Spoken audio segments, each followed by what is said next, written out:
am a fighter. Check out my armor. I'm marching onward. Hey, hey, hey, hey. I am a fighter.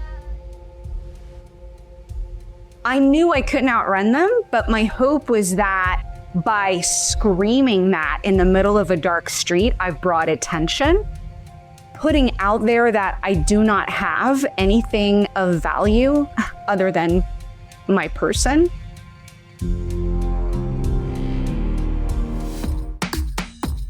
Hi, Lisa. Hey, Kelly. Episode 2, we're so excited. Oh my gosh. Yes, this is awesome. Thank you so much for continuing this journey with me. I know. So speaking of the journey, we started with episode 1, which is awareness. And this time we're going to be talking about taking it a step further with confidence. And I've learned from you, and we're going to learn more throughout the episode, that confidence is key in both creating the film that we're talking about that you've created and in self-defense itself. So in this episode, we'll explore how your belief that now is the perfect time to share self-defense training, how it parallels with confidence and awareness, and how those both parlay into keeping yourself safe. And we have a very special guest who's joining us to share her story about how confidence kept herself safe. And I think it's really important that you actually introduce her. So tell us more. It's an honor and a privilege to introduce her. The funny thing that happened was that we did the first episode, right? And I was listening to that episode after you had sent over the final version of that. And I asked my wife, Kelley, to listen to the episode as well with me so that I could get just some feedback on it. And when we finished the episode, and I was so nervous because, of course, her opinion is so important to me, she said, "What are you doing for your next episode?" And I said, "We're going to talk about confidence." And she said, "I'll do it." I was kerfuffled with just how wonderful it felt to have her confidence in us and in the work that we had done, to the point where she wanted to come and she wanted to tell her story. And I knew she had a perfect story for this. And so she's your bestie. She's my wife. She's a great storyteller, and she's probably the most confident person I know. So she's the perfect guest for us today. Hi, I'm Kelley. I'm Lisa's wife and Kelly's best friend, and I'm just going to need everybody to lower the bar. It's like the trifecta of everything we would want in a storyteller. Just a guest, like somebody we know very intimately and personally, and 100% one of the most confident people I know. And I'm constantly inspired by her confidence and her storytelling as an artist myself. Yeah, so it'll be great to hear her talk about how she's become her own hero in some very sticky situations. So we're going to talk about, again, the short film that you've produced and created. And the first episode, we talked about awareness, how that played a key. And because you talk about 3 things in the film: awareness, confidence, and destination, correct? Correct. And this episode, we're going to talk about confidence and really focusing on that and how it's important in self-defense. Yeah. And I think, some of these things we're already doing, right? The awareness, most of us tend to be very aware when we're out and about, especially if we're women and we have thought about our safety and we consider our safety. Some of us understand the need to project confidence. We're going to talk about destination next and how a lot of us already do these things. But I think focusing on each piece of it and understanding how they all played together to create the ability to lessen our chances of becoming targeted is really important. So even if it's something we already feel like we do, I think it's still important to really talk about it, to hear other women's stories and see how they use these things, how we all use these things as tactics and techniques to protect ourselves and to be our own heroes. I allow myself, my little monster, to exist and thrive within me when I need it. To me, that's confidence in myself. I love myself enough to have a dark side of me that I know I can let out if and when I need to protect myself. If you could say, this is how I employ confidence in 3 words, what adjectives would you use, or verbs, or nouns, whatever kind of part of the language you want to use, defining how you can employ confidence, 3 words, what would you say? Posture, voice, body language. Nice. Yeah. We can display confidence by making a couple of small adjustments to our posture at any given moment. We can roll our shoulders back. we can lift our chin up. Just that in and of itself portrays confidence to someone else, even if we're not actually confident people, which many of us aren't. Fake it till you make it. Exactly. Have you ever been alone on a street, in a parking garage, or even just walking to your car, and suddenly you felt that shift? You know, that moment when you realized you weren't as alone as you thought. And if that happens to you in the future, are you ready? Is your little monster, your instinct, your confidence, your hero awake and prepared to do what you need to do? Let's listen to Kelley's story. I went to school in Chicago and lived there for about 6 years. This took place shortly after I graduated with my undergrad, and I was living in a particularly rough neighborhood on the north side of Chicago. And I had gone to see a show that my friend was in and support them. After the show, he and I went out to the bar that was next door to the theater, and we played around the pool, caught up. It was a lovely time, except at some point during the pool game, the purse that I had placed on a table next to the pool table had gone missing. So my purse had gotten stolen from the bar. I was not in a great headspace. I drove back to my neighborhood, had to park because it's late at night, and this was still very urban Chicago. So if you've ever been in an urban area, you come home, the later you come home at night, the further away you have to find parking in terms of street parking. I found myself in a situation where I was coming home late at night and very pissed off. So I'm getting close to my apartment. I'm probably about 4 blocks away. And the streets are pretty empty. It's pretty quiet. And I start to hear footsteps on the sidewalk behind me, multiple footsteps, followed by male voices. So, of course, I get a little bit worried because of the environment and the fact that I'm alone. So I do an old trick where I use the windows of the cars parked on the street, as well as the storefronts or apartment windows on the first floor, to look at reflections as I'm walking by to see what is happening behind me. My instinct is that if I turn around, that will be an engagement and things will escalate. Whereas if I keep walking forward and just try and get an assessment of the situation, it buys me time.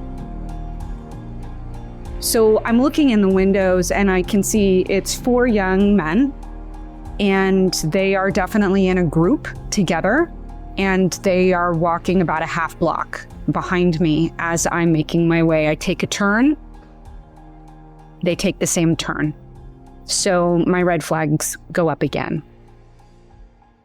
Because the neighborhood is pretty dead at this point, nobody's out, nobody's about, there are no cars on the street, I feel a little trapped on the sidewalk because I am between cars, which can provide a wall in terms of visibility. And then I'm also, on the other side of me are alcoves and doorways that are very easy places to get pulled into and again, not be visible. So since there were no cars on the street and it was quiet, there were high rises kind of all around me, high rise apartment buildings. And so instead of continuing to walk on the sidewalk, I move into the middle of the street. So I'm walking right in the middle of the street, and I can tell by the reflections and the footfalls that they have followed to move from the sidewalk into the middle of the street right behind me. So at that point, I know I'm in a bad situation. And because of what had just happened at the bar, I was so pissed. Like, I was just so pissed. Like it wasn't enough for somebody to steal my belongings.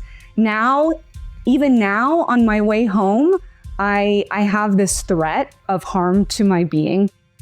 And I realize I can't outrun these guys if I start running. I can't. It's too long a distance for me to be able to try. So I let my anger and my frustration feel some crazy. These guys, I hear them getting closer. They're getting closer. I make the decision. I cannot outrun them. And so I turn around full on in the middle of the street. Because it's so quiet, I yell.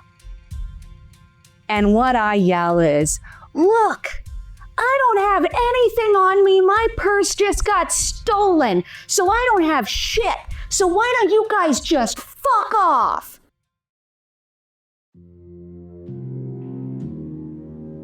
It was so funny because there was this shared moment where we were all like even the guys, their faces got, like they were taken aback.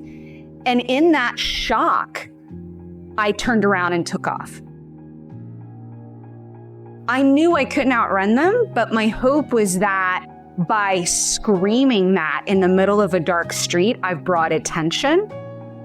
By putting out there that I do not have anything of value other than my person, that would at least draw the parameters of what they would get out of this. Like, if you're going after me, okay, there's nothing I can do about that. But if you're coming after me for money or belongings or credit cards, I don't have anything. It was also a way for me to do something instead of just freeze up. I think the shock of me having screamed at them gave them enough pause to question, do we really want this sort of behavior? Or do we want to deal with wild animal that we now have in front of us? And it fueled my adrenaline to sprint all the way back to my apartment. And by the time I got within a block of my apartment, there were some local residents that were kind of out a little bit. And so I was back into a place of safety and I got home. And I continue to sort of be amazed at the chutzpah that I had in terms of saying that and acting in that way. I had let a previous violation fuel a confidence and an anger to force the situation and make what I would think to be a rather bold move. It's so easy to question and doubt if you're reading the situation right. It's so easy to question and doubt your instincts because, at least I feel like in my evolution as a woman in this world, the first thing I look for is to make myself perfect, right? To make myself perfect in a situation, to make sure that I haven't overstepped, that I'm not upsetting anyone, that I haven't gone too far. I think what propelled the confidence was allowing myself to truly understand the threat that I was under. That I had already taken evasive measures. I had already done Herculean things to try and get myself out of the situation, and still they were behind me. I am somebody who has had my share of anger issues from a very young age, and I have learned that there are times when anger can be necessary to fuel action and to allow myself to have that anger and to express it. And to realize frequently that the world does not want, especially women, to particularly do that for a reason, and that's because they're scared of it. I think what really ended up working well is that my anger made somebody else scared of me when they were trying to put control over me in that situation. It's not a new tactic, right? Frequently in Chicago, I think that I always discussed with my girlfriends the times when we went crazy, because it is something that especially male perpetrators, they fear. Okay, are you scared of that? Great. If you come after me, I'm going to go crazy on you, because what do I have to lose? I think that was the other thing, is that I didn't have anything else to lose except me. I didn't have any other thing I could throw out to try and assuage them or to try and distract them. There was nothing else except me, my person. And, for listeners, I'm 5'1", maybe 5'2". I was 22 years old at the time when this happened. I am a very petite, sort of pleasing seeming person. And there's a reason Chihuahuas have to have big barks. because they're small little dogs. Nobody's scared of them. Nobody's scared of me. But you know what? I'm an actor. I can make you scared of me if that's what I need to have happen. And it may not get me anywhere, but by darn it, it's a tool in my arsenal I can use to be willing to do extreme things if and when your lines are crossed, if and when your boundaries are violated. Then you know what? I'm going to start to get a little crazy, and you're going to have to deal with that. And if you don't want to deal with that, then you move away. And that's what I want in the first place. I'm tearing up right now thinking about Kelly's story for many reasons. One, I know her and I love her, and like I'm so inspired by who she is as a person every day, but listening to her reaction and what she went through. But I'm going to be honest, I'm also tearing up by what a great storyteller she is. Imagining that scene, walking by yourself at night, and all of a sudden knowing that you're being followed and you don't know what's going to happen, but you're scared. And what she went through, like, what's your first reaction as to, one, being in that situation yourself, but two, how she reacted?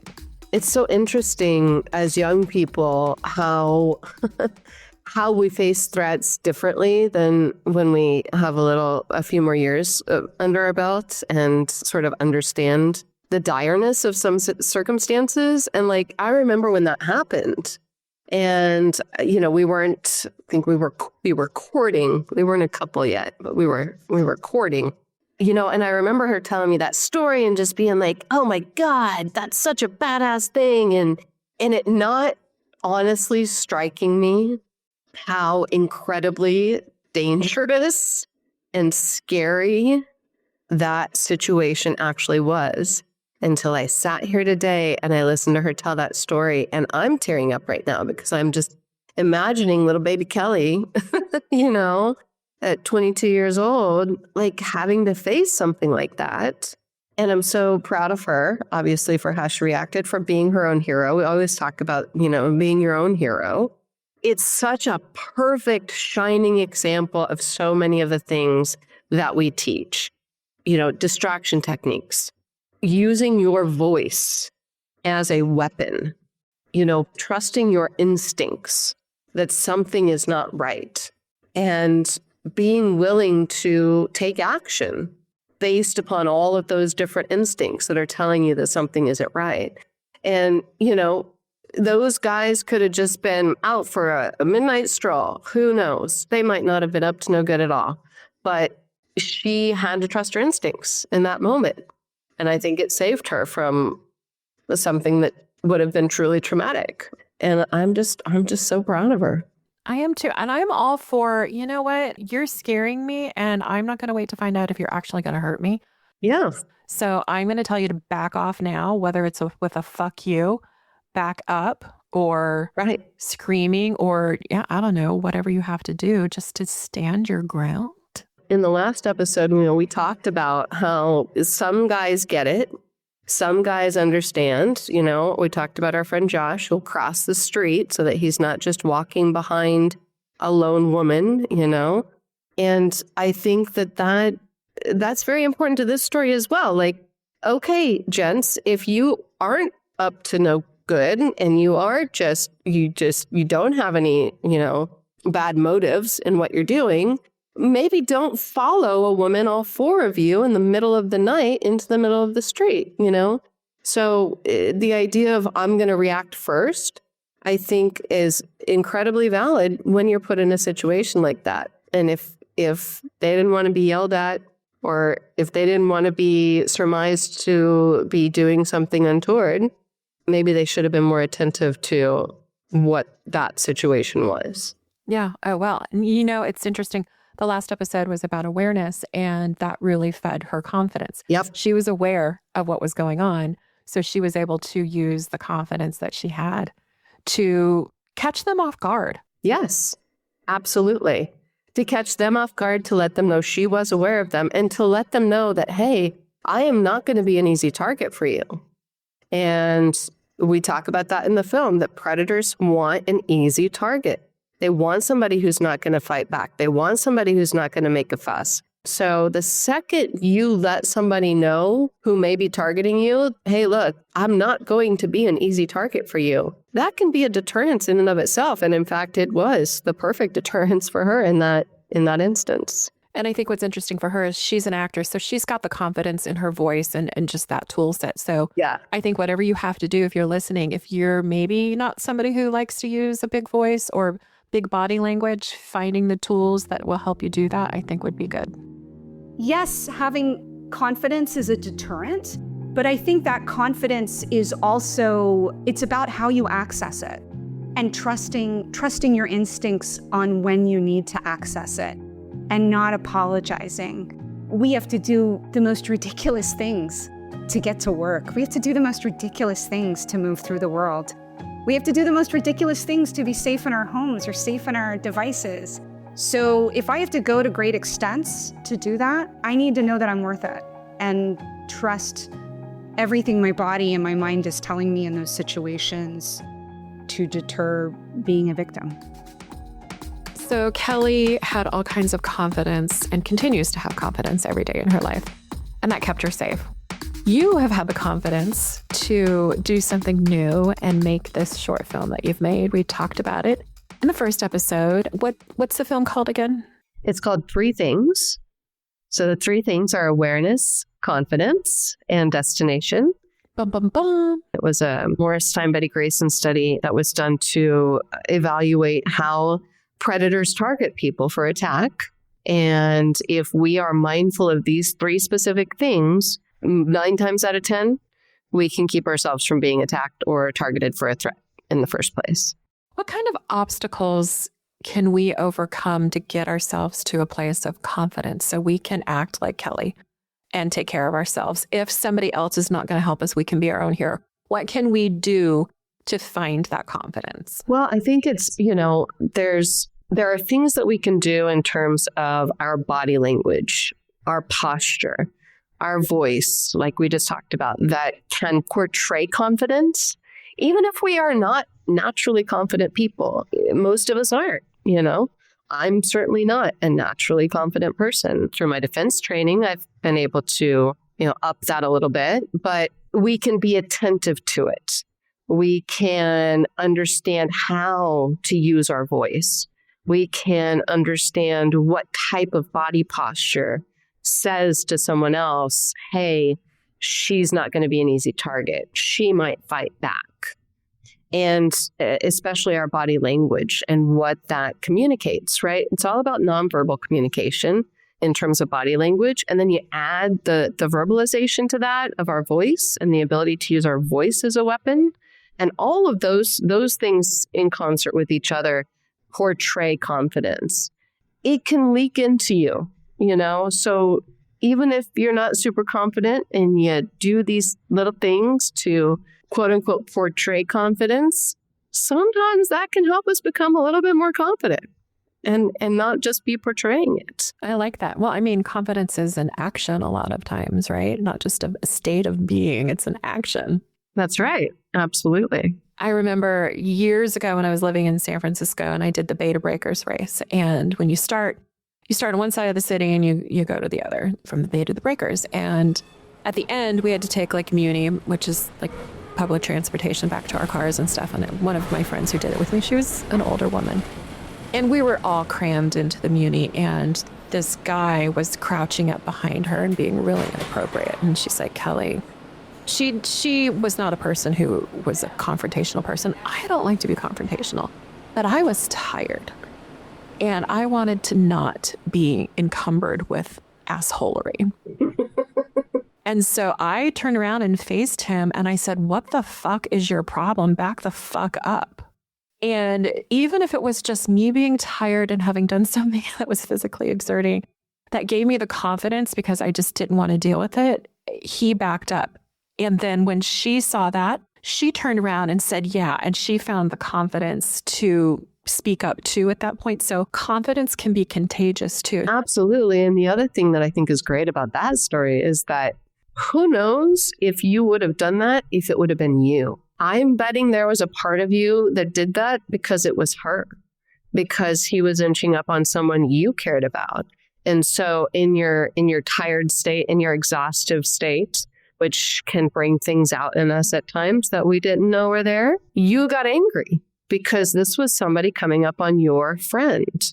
And I think that's also another really important part of confidence in terms of thinking about the women that we love the most and what we would do for them in order to help them or to save them or to keep them from harm. Sometimes that thought process can help us do those same things for ourselves. 100%. I learned a trick a long time ago when if for some reason you're in a situation where you're being hurt by somebody you don't know or somebody you love, would you let somebody do that to a small child and then find a baby picture of yourself and look at that child and say, would you let somebody do that to that baby child, which is you? And no, you wouldn't. You can be the woman you love. Yeah. Confidence is contagious. I think confidence is a verb. Very much so.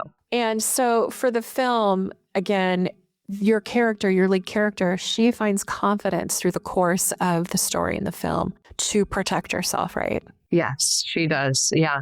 We watch her go from someone who does not have an understanding of these three things to finding each of those things along her way. And so I think that the confidence piece of that is it's the middle of the three things, because I think it's the anchor. It's the thing that allows the awareness to be actioned upon. And it's the thing that allows us to be propelled to a destination. Taking that theme of confidence in the film, how confident were you going into creating a film? I know you mentioned in the first episode, you've never done anything like that. Over the course of creating and producing that film, how did your confidence change in using a new media platform to tell a story? Well, I think it goes along with what you just talked about with confidence being contagious. So I had no confidence going into it whatsoever. I just had a purpose. It was something that I felt deep in my being needed to be done. And I trusted those instincts. And so I went into it and I hoped for the best. That I would figure it out along the way and trust myself. But as I worked with my producing partner, Brian, as, he took to it, as we showed it to the cinematographer we were talking about working with, as we, shared it with different people, the crew, and when we would see the message resonate with them, when I saw how excited the cinematographer got by reading the script to do this project, when I saw how involved and dedicated the crew was, the talent was, how much everyone else was invested in this project, boy, there's nothing better for your confidence than other people having confidence in you. Nice. I like that. Great job. Thank you. One thing that always strikes me, especially, in Lisa's defense work, is teaching women to have the confidence to say no. That's the first step, is to just say or yell no. And yet women have such a hard time doing that for themselves. And yet it's so easy to do it for others. If they were to imagine that they were protecting their daughter, their sister, their mother, their grandmother, we will go to great lengths for other people in a way that we will not do for ourselves. I think there is something about confidence in which you have to have your boundaries and know when those boundaries are crossed to be able to go into action.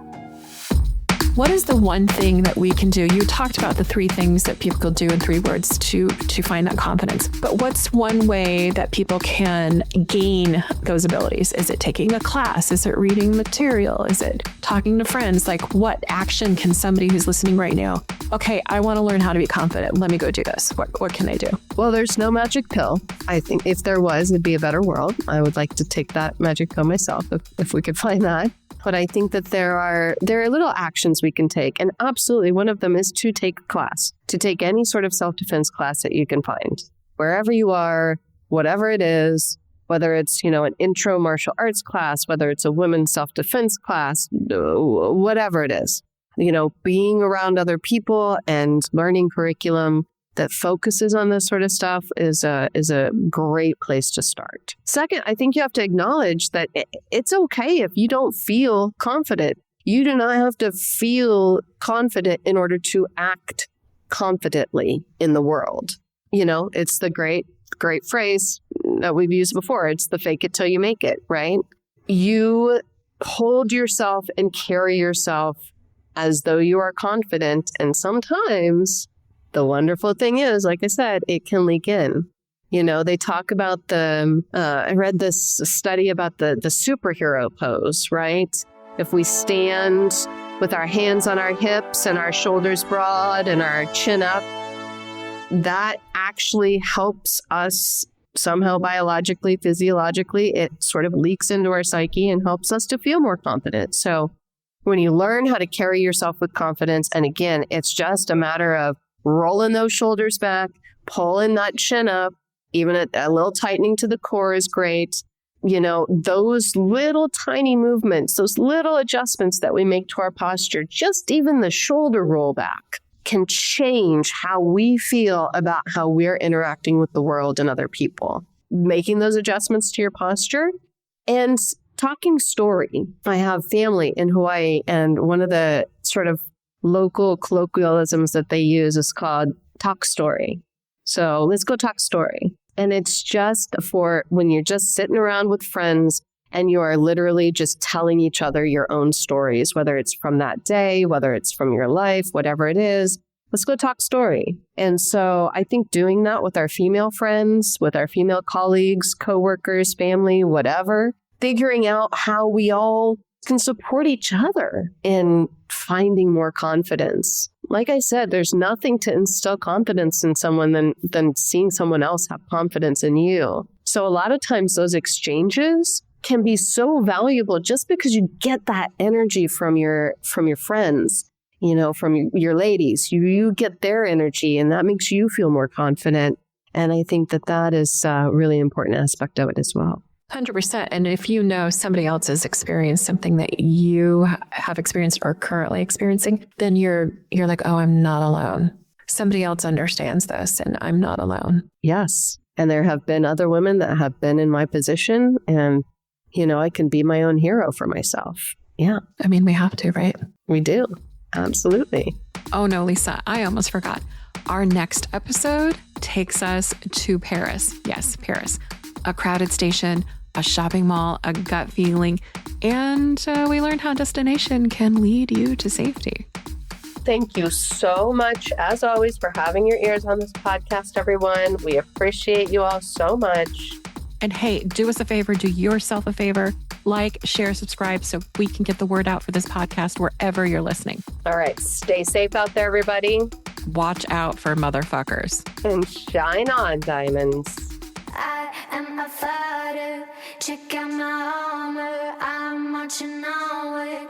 Hey, hey, hey, hey. I am a fighter.